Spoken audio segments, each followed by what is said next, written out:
let's just take a look at an Ohio State win. First of all, you would be able to audibly hear an exhale out of Columbus because every single fan would be like, oh, man, it's been so stressful in these 3 weeks and we're beating everyone by only 20.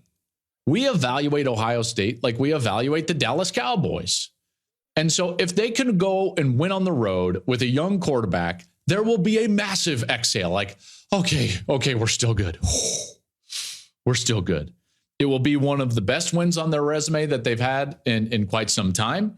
And it can start to put to bed this narrative that Ryan Day only wins games against teams that he's supposed to and doesn't win the big ones. This would go a long way. If he were able to go on the road with a young quarterback and this team and win at Notre Dame, that would go a long way in dispelling that narrative.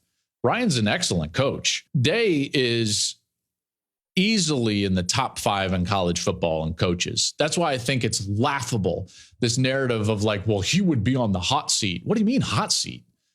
Who are you going to get? Like, stop it. What are we doing? You guys all think Mike Vrabel's going to come back? Why would he come back? Why would he come back? To be under this level of scrutiny and have to go recruit in the NIL and portal age? Come on. What are we doing?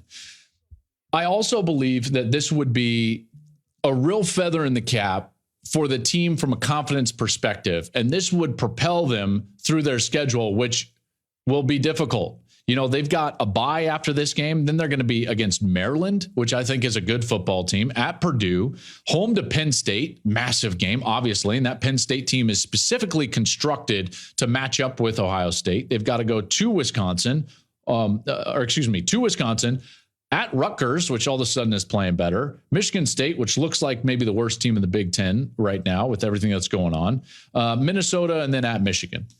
So like their schedule, even with a win, doesn't all of a sudden open up like Notre Dame's does. But certainly you look at this and you're thinking to yourself, okay, Ohio State is what Ohio State has been if they win this game. Now, if they lose, it would be a third straight big game that they would have lost. Michigan last year, Georgia last year, and then Notre Dame. It would be just Day's 4th loss in 5 seasons outside of the playoff, but it would be a big one.